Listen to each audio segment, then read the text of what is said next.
اور یہ بالکل obvious سی بات ہے کہ اس طرح کے مرد اس طرح کی عورتوں کے ساتھ تبھی تک ہوتے ہیں جب تک کہ یہ ان کو کما کر دے رہی ہوتی ہیں، ورنہ کوئی بھی غیرت مند مرد یہ کبھی برداشت نہیں کرتا۔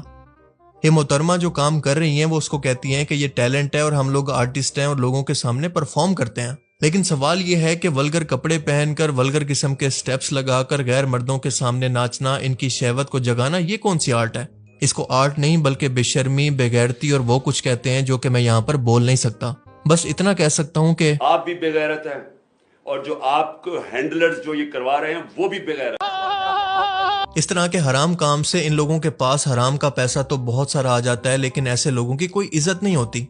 اور اللہ فرماتا ہے کہ حق کو باطل کے ساتھ نہ ملاؤ اور جانتے بوجھتے حق کو نہ چھپاؤ۔ اللہ فرماتا ہے کہ اس کے ہاں قابل قبول دین صرف اور صرف اسلام ہی ہے، اور اس کے احکامات اس نے بتا دیے ہیں کہ اس کے علاوہ کوئی بھی بہانہ قابل قبول نہیں ہوگا۔ اب اگر آپ میں سے کچھ لوگ یہ کہیں کہ ان میں سے کچھ تو ٹرانسجینڈرز ہیں جو کہ ہمارے معاشرے کا واقعی محروم طبقہ ہے، تو یہ اس طرح سے کہہ کر آپ اپنی جان نہیں چھڑوا سکتے۔ مثال کے طور پر اگر کوئی شخص آپ کے گھر میں چوری کرے اور پکڑے جانے کے بعد یہ کہے کہ میں نے تو مجبور ہونے کی وجہ سے، جاب نہ ہونے کی وجہ سے یہ چوری کی، تو کیا آپ اس چوری کو معاف کر دیں گے؟ اور اس سے بھی بڑھ کر وہ چور میڈیا پر آ کر فخر کے ساتھ ماشاءاللہ ماشاءاللہ کہہ کر اپنے اس گناہ کو پرموٹ کرے، اس چیز کو اپنا کام، اپنی عبادت، اپنا ٹیلنٹ کہے، تو آپ کا ریئیکشن کیا ہوگا؟ بالکل یہی کام یہ لوگ بھی کر رہے ہیں۔ جس چیز کو یہ سٹیپ کہتی ہیں وہ دراصل فحش قسم کا ڈانس ہے جس کے اندر سطر کی خلاف ورزی ہوتی ہے، جو کہ کبیرہ گناہ ہے۔ یہ لوگوں کے اندر فتنہ پھیلا رہی ہیں جس کا اتنا ہی گناہ دیکھنے والوں کو بھی برابر ہی ملتا ہے۔ قرآن میں اس کے لیے فحشاء کا لفظ آیا ہے جس کے اندر ہر وہ کام شامل ہے جو کہ شرم کی حدود کو توڑے، اور فحش ڈانس اس کی سب سے واضح مثال ہے۔ اور اسی ڈانس سے اور کون کون سے گندے دندے بھی جڑے ہوئے ہیں جو کہ آپ سب لوگ اچھی طرح سے جانتے ہیں۔ ایک طرف سے بے حیائی، فحاشی اور فتنے کو پھیلانا، اور دوسری طرف دین کو ڈال بنا کر خود کو ڈیفینڈ کرنا، وہ ممکن نہیں ہے، پھر چاہے آپ اتنی بڑی بڑی تسبیحیں کیوں نہ پڑھ لیں۔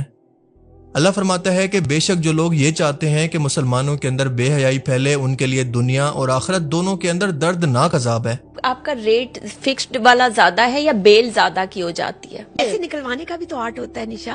پہلے کسی نے 10-10 کے وہ پھینکے نوٹ، نشا کو پتا چلا یہ بندے کے یہ پیسے والا ہے، نشا پاس گئی، نشا نے پاس جا کے ٹھمکا لگایا، بالکل ہوتا ہے۔ 50-50 کا نوٹ نکالا، نہیں نشا نے ایسے پہلی بات ہے 10 والی نوٹ، جب نشا پاس جاتی پھر ہزاروں والی اڑتی ہے، 50 والی پھر نہیں۔ نشا کو پتا ہے یہ موٹی صاحب تو سارے پیسے ایڈوانس میں لے لیتی ہیں۔ ہاں وہ تو میں گاڑی سے اترنے سے پہلے کہتی ہوں پہلے پیسے دیں پھر اتروں گی، کیونکہ بعد میں 100 مسئلے مسائل ہوتے ہیں۔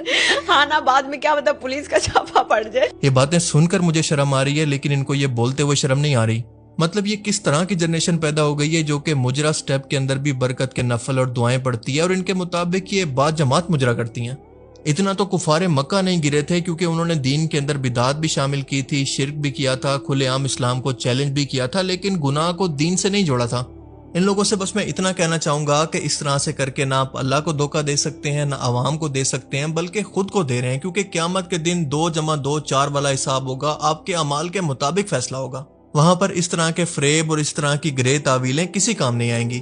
اور دنیا میں صرف پیسہ سب کچھ نہیں ہوتا، کیونکہ انسان کو ایک دن مرنا بھی ہے، اور یہ جوانی ایک دن ختم بھی ہونی ہے، اور پھر قبر میں نہ یہ پیسہ جائے گا، نہ یہ خوبصورتی، صرف آپ ہوں گے اور آپ کے اعمال۔ ذرا سوچیں کہ دنیا سے اسی حال میں قبر میں پہنچنے کے بعد دنیا میں لوگ آپ کو کس طرح سے یاد کریں گے، آپ دنیا سے کیا کما کر گئے ہیں۔ اللہ کے رسول نے فرمایا کہ جب انسان مر جاتا ہے تو اس کے تمام اعمال دنیا سے کٹ جاتے ہیں سوائے 3 اعمال کے، یعنی صدقہ جاریہ، علم جس سے لوگ فائدہ اٹھائیں، اور نیک اولاد جو کہ اس کے لیے دعا کرے۔ اور اسی طرح سے گناہ بھی جاریہ ہوتے ہیں، یعنی اگر دنیا کے اندر آپ کو اس طرح کا گناہ کر کے گئے ہیں جو کہ آپ کے جانے کے بعد بھی جاری رہے، تو اس کا عذاب آپ کو مسلسل ہمیشہ کے لیے قبر میں بھی ملتا رہے گا۔ نبی کریم صلی اللہ علیہ وسلم نے فرمایا کہ گناہ وہ ہے جو کہ تیرے دل میں کھٹکے اور تیرا دل اس کو ناپسند کرے۔ اور آخر میں بس اتنا کہوں گا کہ یہ لوگ برے نہیں ہیں، ان کو ہیٹ مت کریں، بلکہ یہ بھٹکے ہوئے لوگ ہیں، اسی لیے ان کی اصلاح کی کوشش کریں۔ دیکھیں ہم سب انسانوں کے اندر کوئی نہ کوئی خرابی موجود ہے، دنیا میں کوئی بھی انسان پرفیکٹ نہیں ہے، اسی لیے کسی بھی انسان سے نفرت نہیں کرنی چاہیے، بلکہ اگر اس کی کوئی عادت غلط ہے تو اس کی ہدایت کی کوشش کریں، اور یہ آپ کے لیے بھی صدقہ جاریہ ہے، اور انسانوں کے لیے اللہ تعالیٰ کی رحمت کا، مغفرت کا اور توبہ کا دروازہ موت سے پہلے پہلے تک کے لیے کھلا ہوا ہے۔ اسی لیے ان لوگوں کو کوشش کرنی چاہیے کہ موت سے پہلے پہلے توبہ کر لیں، کیونکہ اللہ پاک فرماتا ہے کہ اس روز قیامت کے دن انسان یہ خواہش کرے گا کہ اے کاش میں ایک بار دنیا میں واپس چلا جاؤں تو دوبارہ کبھی سجدے سے سر نہ اٹھاؤں، یعنی اللہ کی نافرمانی کبھی بھی نہ کروں۔ پر افسوس کہ یہ ون وے راستہ ہوگا، اس کے بعد کسی بھی دنیا کے انسان کے لیے واپسی ناممکن ہے۔ اللہ تعالی ہمیں سمجھنے کی اور نیک عمل کرنے کی توفیق عطا فرمائے، آمین۔